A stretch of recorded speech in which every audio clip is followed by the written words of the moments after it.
For more now, let's bring in Hudson Institute Senior Fellow Rebecca Heinrichs and former NSC Senior Director Michael Allen. Happy Sunday. Welcome to both of you. Thank you. Good to be here. Rebecca, where are we at this stage in this conflict against the Iranian regime? Well, I think Senator Cotton's remarks there were really helpful, too. He's also the chairman of the Intelligence Committee in the Senate side, so he's going to be getting regular briefings. But look, I think that there's multiple lines of effort. You have the military line of effort, which we constantly hear Admiral Cooper talking about. He's the head of Central Command. And he's saying that we're going through all these target lists, that there's a target list. We're taking out Iran's ability to project power outside its borders. And then we have another line of effort, which we're working with the Israelis, to weaken the regime's ability to resist the United States. It's the IRGC and it's the Basij. And then, of course, we're also trying to get the Strait of Hormuz open. That's going to be another phase. And I think that that's going to go in tandem with removing the rest of the nuclear program that's still inside the country. Those last two pieces are going to be the last line of effort of the war. But 4 weeks in to a war that we were told it's probably going to be about 4 to 6 weeks, I agree with Senator Cotton that everything I've heard, we're still ahead of schedule. Michael, sending in Marines and sending in the 82nd Airborne to the region, does that apply appropriate? Tonight, the bodies of 30,000 Iranians are the evidence of a promise that was never intended to be kept. They took to the streets because they believed the leader of the free world. They died in the dark because they were told help was coming. Now the bombs are falling. But for the thousands already buried in mass graves, the help arrived far too late. This is the trial of a foreign policy built on the wreckage of a lie. Let's play this clip. Pressure to talks with the Iranians. I think so. I think it gives the president options, first and foremost, but it is also leverage. It's the idea that, you know what, we may take your oil export hub, which is called Karg Island, of course, or we may deploy to certain islands along the Strait of Hormuz so that we might be able to help reestablish tanker traffic through this corridor. So I think it's a move that the president is making. I can't rule out that we would use a ground raid to take Karg or take some other tactical sort of venue. But I think first and foremost, it's to get the Iranians' attention that we can take hostages too.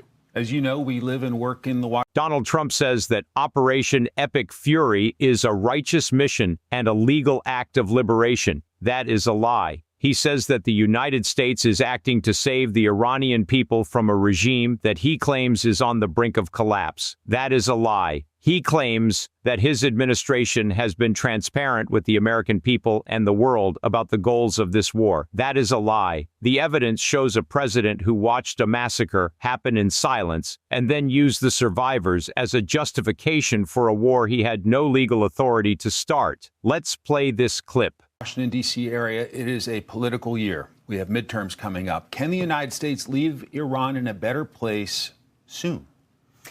Leave Iran in a better place from an American perspective. Yes. I mean, I would say this idea that Iran is going to be more dangerous if the United States doesn't do X, Y, or Z, I completely think that that's not based on the facts. I mean, Iran is already so much significantly degraded. They do not have the ability to project power outside their borders. We've eliminated their air force. Their navy has been significantly degraded. Their missile capabilities and the thing that I always track is their ability to reproduce missiles and drones.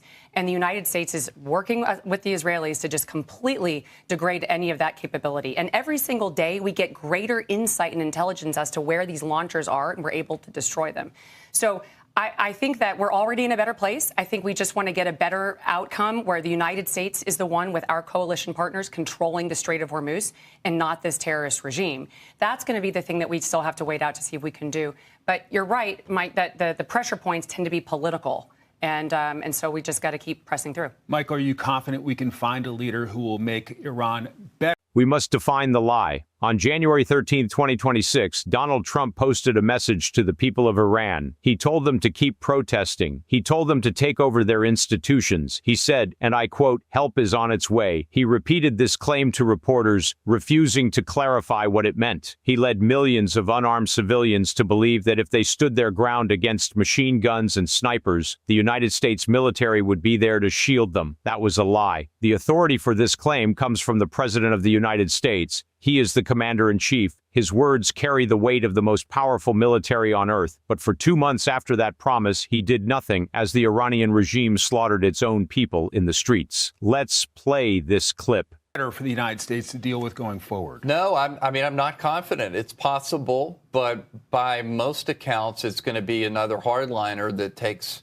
over inside the regime. Maybe that's a good thing ultimately if this person has elements of pragmatism to him, because they might be able to work out a deal for us and then sell it to the hardline elements inside of Iran. So maybe we can work with somebody that's coming down the line.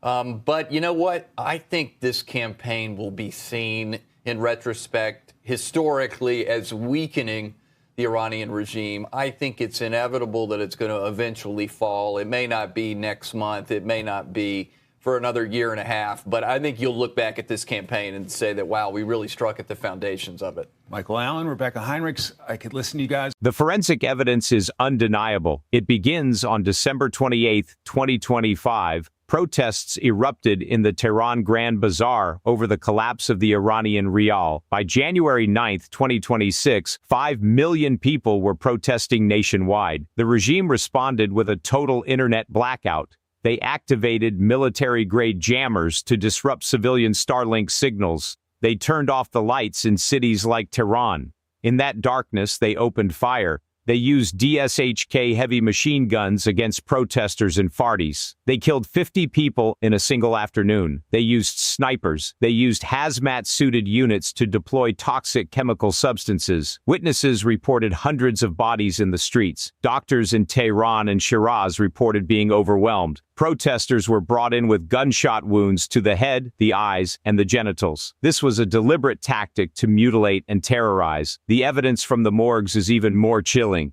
BBC Verify and BBC Persian analyzed footage showing nearly 200 bodies scattered in a single morgue, including a 16-year-old child. In Nishapur, a doctor reported that a 5-year-old child was shot while in their mother's arms.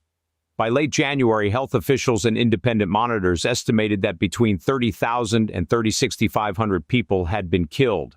Hrana confirmed over 7,000 deaths and noted that 53,000 people had been arrested. The regime did not stop at the streets. They raided the Sina Hospital in Tehran and the Imam Khomeini Hospital in Elam. They arrested the injured. They finished off protesters in their hospital beds. They forced families to pay for the bullets that killed their loved ones before they would release the bodies. They buried the dead in secret mass graves to hide the scale of the crime. All of this is documented. All of this proves that the regime carried out a genocide under digital darkness. We must analyze the power and control in every piece of this evidence. Trump's administration created the conditions for this crisis. Treasury Secretary Scott Bessent admitted that the United States engineered a dollar shortage in Iran to send the currency into a free fall and trigger these protests. This was a deliberate act of economic warfare designed to destabilize a nation of 93 million people. The goal was control. By pushing the Iranian people to the edge of survival, the administration hoped to force a regime change they could not achieve through diplomacy. But they did not control the regime's response. When the protests began, the regime did not fall. It struck back with a level of violence that the administration did not lift a finger to stop. The control over the narrative was equally tight. During the January massacre, the United States military was moved into the region, but not to protect the protesters. British and American troops actually withdrew from Al Udeid Air Base in Qatar during the peak of the killing. Trump then stood in the Oval Office and claimed he had been told the killing had ceased and there were no plans for executions. This was while the Iranian judiciary was charging protesters as enemies of God, a crime punishable by death. Trump was using his power to minimize the tragedy while it was still unfolding. He was waiting for the regime to exhaust itself so he could launch Operation Epic Fury as a rescue mission rather than a war of aggression. The strongest defense argument from the Trump administration is that military action was the only way to hold the regime accountable for these massacres. They argue that Trump had to follow through on his red line or risk losing all credibility on the world stage. They point to the vulnerability of the regime, noting that the Islamic Republic is at its weakest point since 1979. They argue that by removing the leadership, they are giving the Iranian people the chance they have been dying for. We must dismantle that defense. You do not show credibility by waiting for 30,000 people to be murdered before you act. You do not save a people by launching a bombing campaign that targets their energy infrastructure and creates more chaos.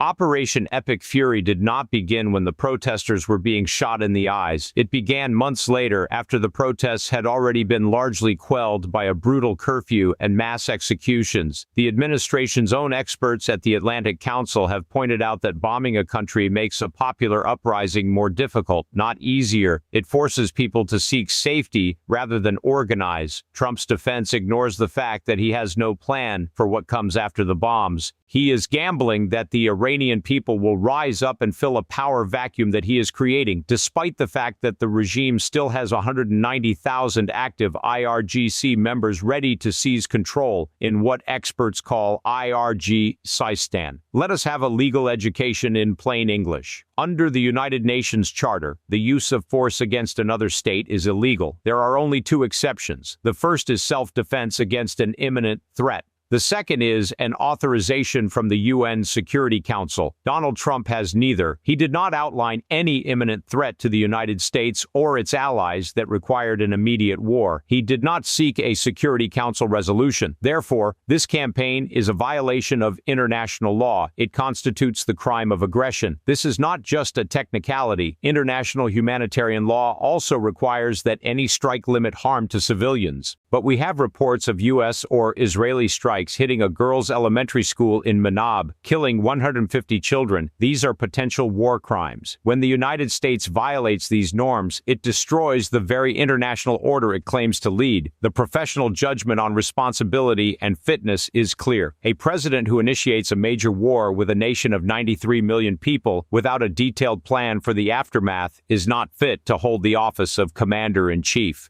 Trump's war has already resulted in the closing of the Strait of Hormuz, a waterway that was open before the conflict began. This has sent energy prices skyrocketing and damaged the global economy. He has bypassed Congress, providing only a single briefing to a small group of leaders. He has moved forward with a campaign that 70% of American voters oppose. He is acting on a theory of victory that has failed in Iraq, failed in Libya, and is now being tested on the Iranian people at the cost of their lives. The expert authority stack for these judgments is formidable. Nate Swanson, the director of the Iran Strategy Project at the Atlantic Council and a former senior advisor on Iran policy, has called this operation an enormous gamble with questionable legal justification. Celeste Kamiotek, a senior staff lawyer for the Strategic Litigation Project, has stated that these strikes appear to constitute the crime of aggression. Jonathan Panikoff, a former deputy national intelligence officer, warns that the regime's collapse is more likely to lead to a military dictatorship than a democracy. Thomas S. Warwick, a former deputy assistant secretary for counterterrorism, warns that Trump will own the outcome of this war because he did not seek the support of the American people or Congress. These are not commentators. These are the men and women who have spent their lives analyzing the Middle East and international law. There is no institutional accountability. The Department of Justice has remained silent on the legality of these strikes. The courts have not stepped in to restrain a president who is acting far beyond the war powers resolution. Congress has been relegated to the sidelines with hardliners in the Iranian parliament shouting "Death to America," while our own representatives fail to debate the consequences of this war. The international community has condemned the massacres, but the UN Human Rights Council resolution was rejected by the Iranian regime. The institutional failure is total. There is no one in power who is willing to stop a war that is being conducted outside the law and without a plan. The procedural consequences are the only thing that remains. In Iran, the economy is entering a state of total collapse. ATMs are out of cash. Salaries have not been paid in 3 months. Inflation is hitting triple digits. President Pezeshkian has warned that the country could face total ruin within weeks.